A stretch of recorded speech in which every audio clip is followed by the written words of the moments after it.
Hi everyone, welcome to our virtual classroom today.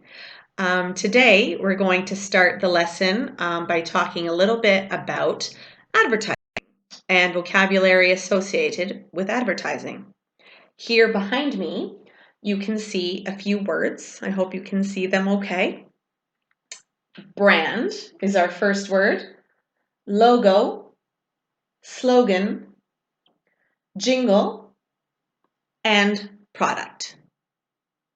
So take a moment and think about those words and what they mean, and pause the video.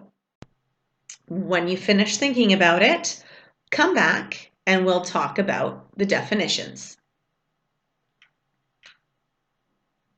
Okay, so I hope you paused the video.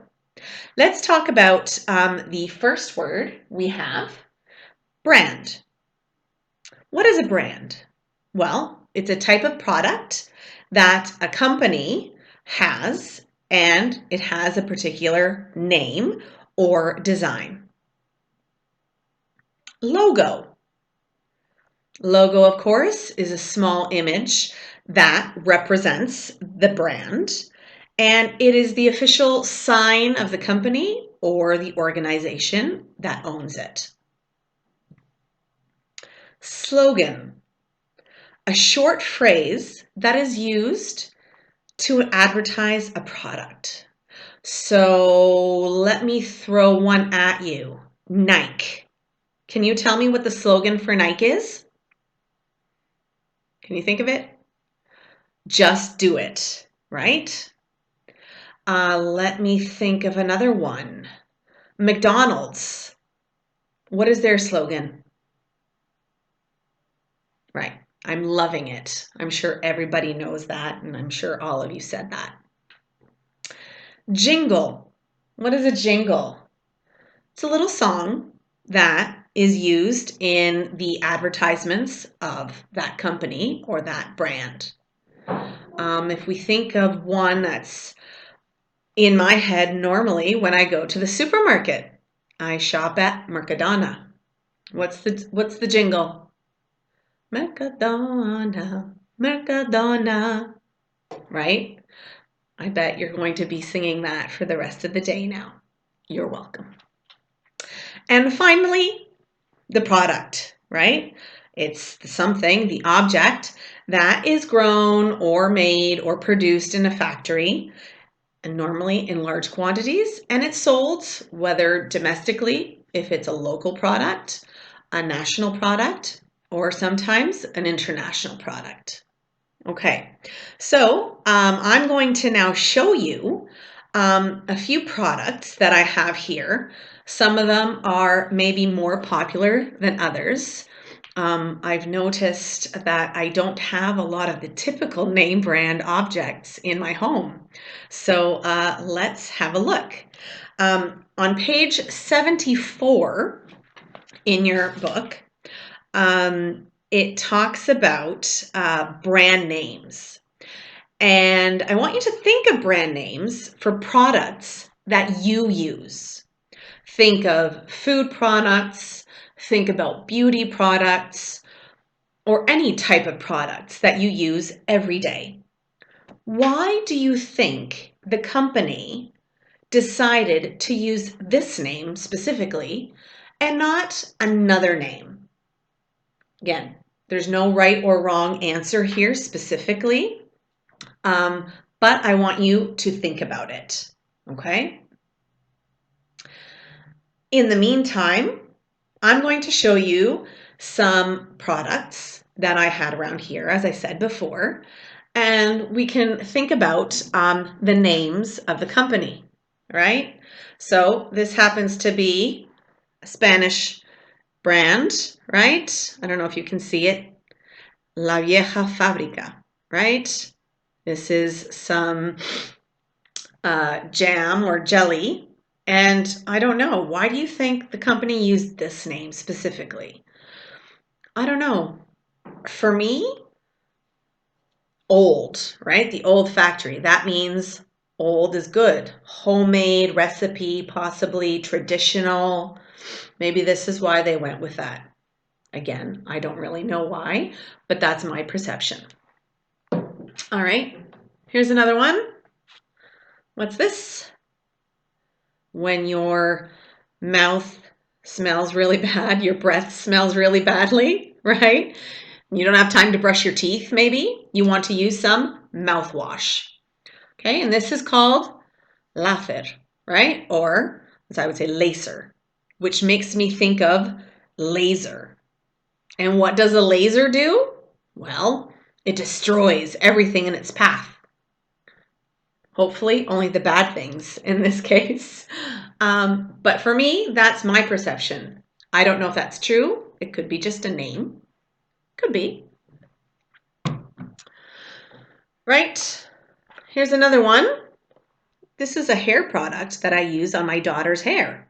So, sometimes when I comb her hair, she's got curly hair, and it gets really, really tangled, right? So we use detangler, right? So we remove the tangles from her hair. Again, a very popular company, Johnson & Johnson. That's it. They just need this name, and this name is a name that is so popular in advertising. You mentioned Johnson & Johnson, and everybody knows it. Quality, tradition. All right. Here's another product for hair, shampoo, right? 100, 100, right? 100. If you use this, your hair is going to look fantastic. 100%, right? Again, I don't know. That's my perception. Some more food. Baby Bell, really cute. Targets young children, babies. It's for my daughter. I don't need them. Cream, right? From Central Lechera Asturiana. It's from Asturias, right?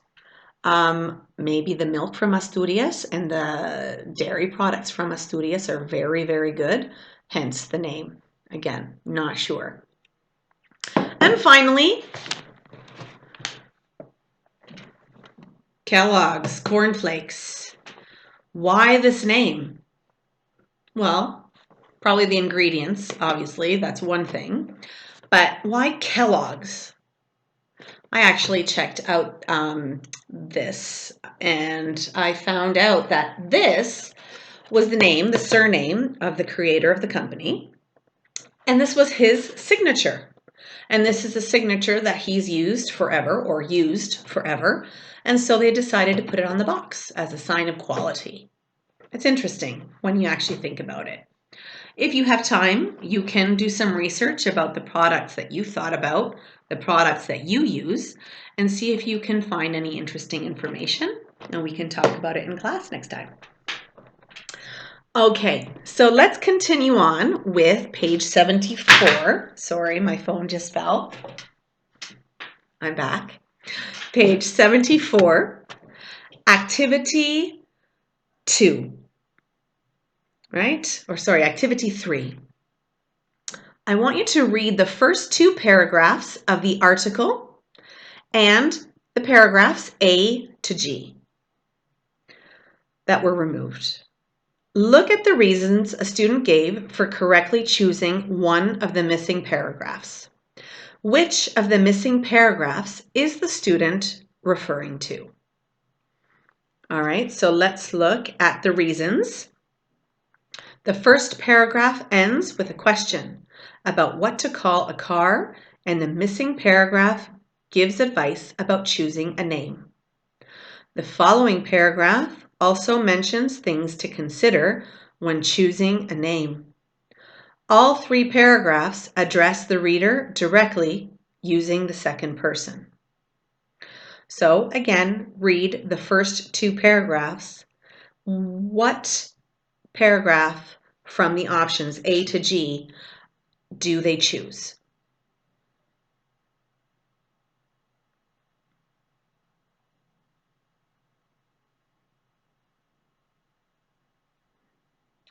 Okay, I hope you paused the video. I didn't tell you to. The answer is G, okay, for the reasons he mentioned there. Now, in activity 4, I want you to read the article again and choose from the paragraphs A to G, the one which fits each gap 1 to 6. There is one extra paragraph which you do not need to use. Before you begin, look at the exam tip. Look for words and phrases in the options with connections to ideas and language in the sentences before and after each gap. For example, look at determiners, this, these. Look at synonyms and antonyms that are nearby. Look at the subject, look at the object. Okay, so please pause your video, and when we come back, we'll take up the answers.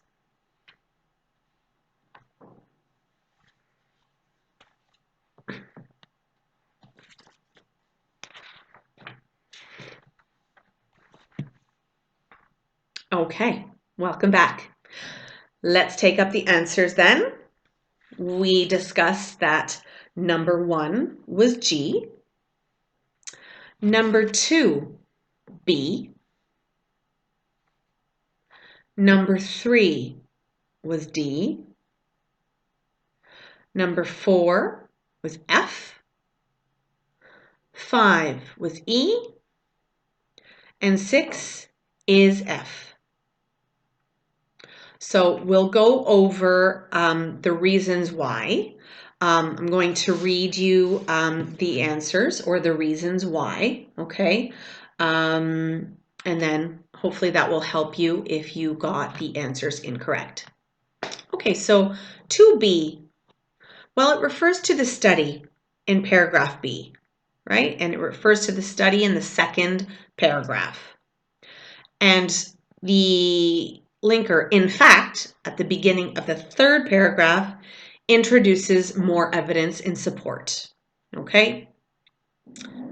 Number 3 was D, and there's the use of the word this. So this in the paragraph refers back to people preferring back vowels. Okay, so we didn't talk about back vowels before, but back vowels are vowels that are formed closer to the back of our throat. Okay, that's a back vowel.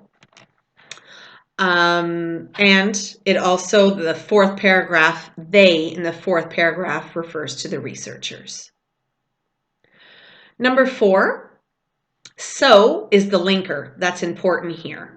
And it links the result in the fourth paragraph with a question in paragraph A, right? The most widely accepted theory in the fifth paragraph is the answer to the question in paragraph A. E, here we have this link of high pitch with deference or friendliness at the beginning of the sixth paragraph is a paraphrase, right? Of smaller animals naturally make high-pitched sounds. So animals try to appear smaller and less threatening when they are not aggressive. Okay, E. And 6, F. Smiling is mentioned in the 6th and 7th paragraphs and in paragraph F. Smiling evolved. And in paragraph F, it relates to the origin of the smile. Evolved, origin. Okay, 6F. Okay, so very good. Let's continue on with activity 7. Okay, vocabulary, working out the meaning in context. Look at the underlined words and phrases in the article. Choose the correct meaning, A or B. Which clues did you use to help you? So the words in the article are concerns, terrains, sheer, host, intrinsic, and hackles. Please choose the correct option. Is it A or B? Take a moment and pause the video.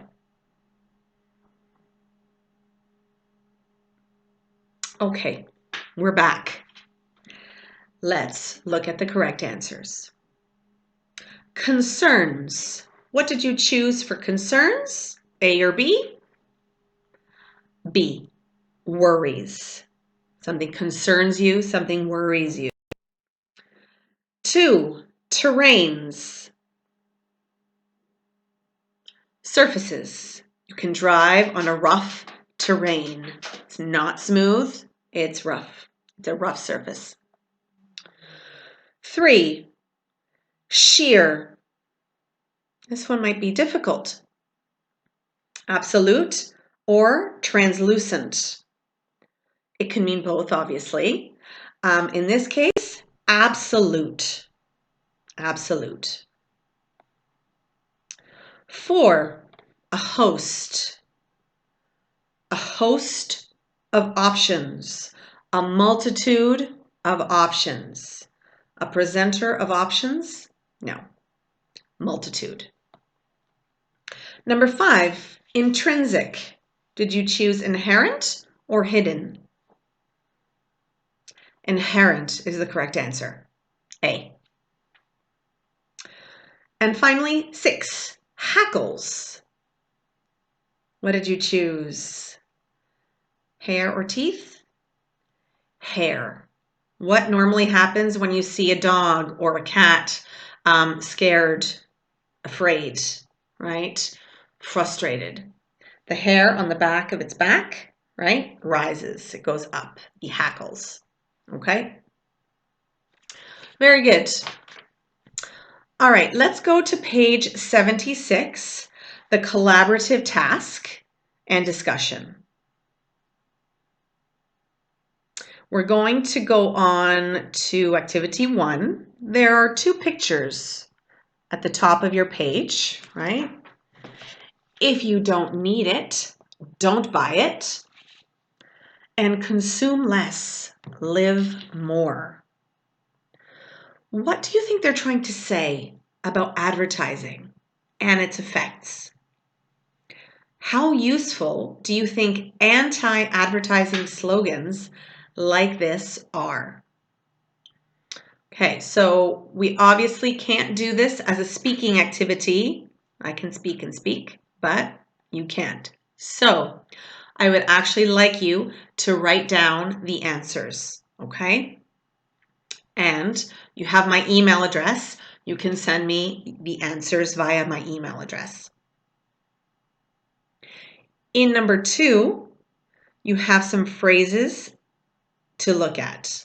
Look at them in the box and find 3 ways of expressing complete agreement, 2 ways of expressing complete disagreement, 1 expression to use when you can't reach an agreement, 1 expression for accepting someone else's point of view reluctantly, and 1 way of expressing partial agreement. So again, pause the video and come back when you finish the activity.